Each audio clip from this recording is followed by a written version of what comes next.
Hello everyone, welcome to VB Law. So in this video, I am going to discuss another important sections of CRPC, that is tender of pardon के जो sections हैं 306, 307 and 308. We are going to discuss those sections in this video. So first of all, those who are new to the channel, subscribe the channel and press the bell icon for notifications. And you can also follow me on Unacademy for your judiciary preparation. आपको details जो है वो description box में मिल जाएंगी. तो let's start with our sections. What is the सबसे पहले तो कि इफेक्ट क्या है, what is the effect of sections 306 and 307. तो सबसे पहले तो हम इसको सिंपल लैंग्वेज में समझेंगे. After that I will tell you, ठीक है, उसके बाद हम जो है इस बेयर एक्ट की प्रोविजन को हम पढ़ेंगे. तो इफेक्ट क्या है अगर हम 306 सेक्शन की बात करें या फिर 307 सेक्शन की बात करें, तो उनका इफेक्ट क्या है कि जो ये प्रोविजंस है ये डील करती हैं ऐसी सिचुएशन के साथ जब भी कोई सीरियस क्रिमिनल केस होता है. अगर कोई serious criminal case under trial है, बट जो चालान पेश हुआ है, जो पुलिस ने चालान पेश किया है, इन्वेस्टिगेटिंग ऑफिसर को ऐसे लगता है, he is quite sure that कि ऑल जितने भी एक्यूज्ड हैं वो इक्विट हो जाएंगे, कोर्ट उनको इक्विट कर देगा बिकॉज क्योंकि एविडेंस नहीं है, because of the lack of evidence. तो ऐसी सिचुएशन को अवॉइड करने के लिए जहाँ पे सारे एक्यूज जो हैं वो बेनिफिट ले सकते हैं इक्विटल का, एक कॉम्प्रोमाइज फार्मूला या फिर एक प्रोसीडिंग जिसको कि पार्डन कहते हैं, दैट इज, ठीक है, उसको डिवाइस किया हुआ है सीआरपीसी में. जहाँ पे एक एक्यूज को कॉन्फिडेंस में लेके इन्वेस्टिगेटिंग ऑफिसर उसको ये कहता है कि अगर वो ट्रू डिस्क्रिप्शन दे देता है कि ये ऑफेंस कैसे हुआ, ठीक है, अगेंस्ट द अदर एक्यूज, तो कोर्ट उसको जो है वो इक्विटल कर देगा. तो फॉर एग्जांपल कि कहाँ पे जो वेपन है वो कहाँ से लिया गया, क्राइम करने के बाद वो कहाँ पे छुपे, ठीक है, मॉडस ऑपरेंडाई क्या था ऐसा क्राइम करने का, इंडिविजुअल रोल क्या था हर एक्यूज का. तो ऐसी चीज़ों में जहाँ पे एक केस बहुत ज़्यादा वीक होता है और ये डर होता है कि सारे एक्यूज, ठीक है, जो है वो कोर्ट से इक्विटल ले लेंगे, तो वहाँ पे आईओ क्या करता है, वो एक एक्यूज को कॉन्फिडेंस में लेके उसको पार्डन के लिए कह के, ठीक है, अगर वो सारी डिस्क्रिप्शन देता है तो उसको अपने केस को, सो इस क्वालिटी एविडेंस के बेसिस पे जो प्रोसिक्यूशन का केस है वो स्ट्रांग हो जाता है, जो कि सफिशिएंट होता है कन्विक्शन देने के लिए रिमेनिंग एक्यूज्ड को. तो इन दिस वे जो prosecution is able to partially succeed in the case, जो कि अदरवाइज जो कि एक केस बहुत ज़्यादा वीक था. तो जब भी प्रोसिक्यूशन, ठीक है, डिसाइड कर लेता है कि वो बेनिफिट देगा पार्डन को, ठीक है, एक एक्यूज्ड को, वो क्या करेगा, वो कोर्ट को इन्फॉर्म कर देगा उसके रिगार्डिंग, ठीक है, टिल द टाइम कि जब तक कि उसकी स्टेटमेंट नहीं रिकॉर्ड की जाती है उसको तब तक जेल में ही रहना होगा. तो जब भी एक प्रोसिक्यूशन डिसाइड कर लेता है कि इस एक्यूज को जो है पार्डन, बेनिफिट ऑफ पार्डन मिलेगा, वो इन्फॉर्म कर देगा कोर्ट को इसके रिगार्डिंग, एंड जब तक उसकी स्टेटमेंट कोर्ट नहीं रिकॉर्ड करेगी, कोर्ट उसको जो है वो जेल में ही रखेगी.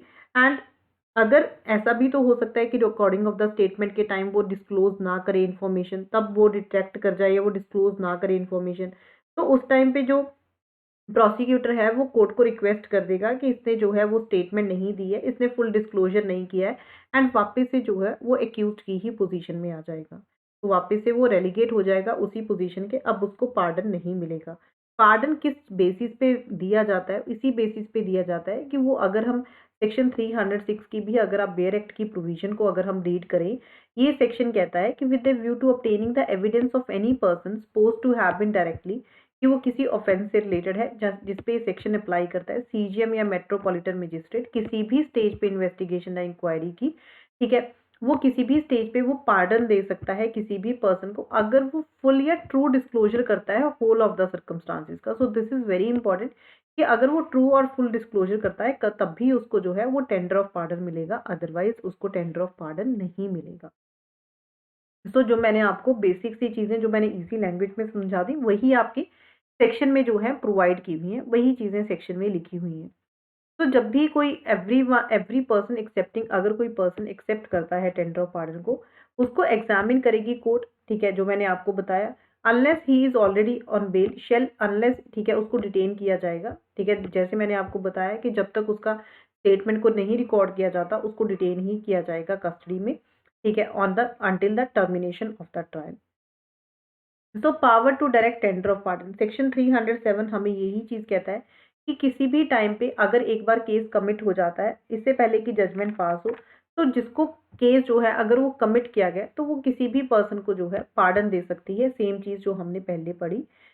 तो ठीक है, उसके बाद हमें दिया हुआ है कि अगर एक पर्सन नहीं कंप्लाई करता है विद कंडीशंस ऑफ पार्डन फिर क्या होगा? वही जो मैंने आपको बताया, अगर वो नहीं कंप्लाई करता है तो उसको सेम पोजीशन पे रेलीगेट कर दिया जाएगा, वो अब एक्यूज्ड ही होगा।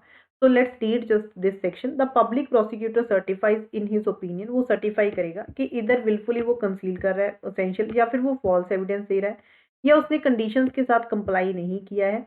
ऐसे पर्सन को ट्राई किया जा सकता है ऑफेंस के लिए, ठीक है, सेम ऑफेंस के लिए उसको ट्राई किया जा सकता है जिसमें उसको पार्डन दिया गया है।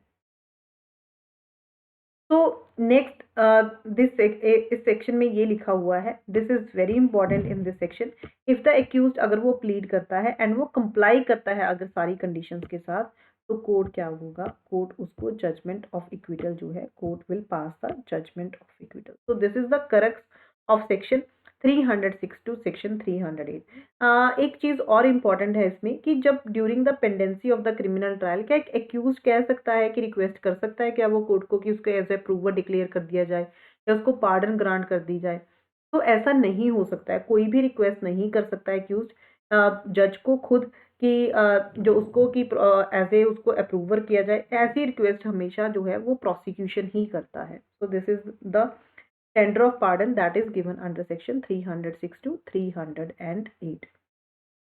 आपने देखा होगा, हम मूवीज में, वेब सीरीज में भी देखते हैं, ठीक है, उसमें भी दिखाते हैं केस वीक होता है, 3-4 लोगों ने क्राइम किया होता है तो उसमें से एक को अप्रूवर कोर्ट बना लेता है। So this is the same thing. तो before I end this video, Unacademy पे चैंपियनशिप टेस्ट होने वाला है, you can give this championship test. ठीक है, इसकी डिटेल्स आपको जल्दी ही मैं प्रोवाइड कर दूंगी। And there is free test series that is going on Unacademy, you can join this test series, आप इसको ज्वाइन कर सकते हो। You can see the time table of this test series, आप इस टेस्ट सीरीज का टाइम टेबल देख सकते हो। There are different batches that are going on Unacademy, ठीक है, डिफरेंट बैचेज चल रहे हैं। अगर आपको इनको ज्वाइन करना है तो आपको प्लस सब्सक्रिप्शन लेना होगा। These classes are not free and these are the different plans जो कि आपको अनअकैडमी प्रोवाइड करता है। अगर आपको इनमें से कोई भी प्लान लेना है, just use this code VB law, you will get extra 10% of from Unacademy. आपको एक्स्ट्रा 10% ऑफ मिल जाएगा अनअकैडमी की तरफ से। एंड जितना आप लॉन्ग प्लान लोगे उतना ही आपको चीपर पड़ेगा। And even you can pay in installments, आप इंस्टॉलमेंट्स में पे कर सकते हो अगर वन टाइम पेमेंट नहीं करना है। एंड एक तो ये प्लस क्लासेस होगी, एक फ्री क्लासेस भी अनअकैडमी प्रोवाइड करता है। उसको कैसे वॉच करना है उसकी जो डिटेल्स हैं आपको डिस्क्रिप्शन बॉक्स में मिल जाएंगी। तो do watch those free classes, after that just take the Unacademy plus subscription, this will help you lot in your judiciary preparation. And don't forget to join this free test series जो कि आपकी daily होती है, आपको pre के exam में ये बहुत हेल्प करेगी। Thank you so much everyone, do subscribe the channel and press the bell icon for notification.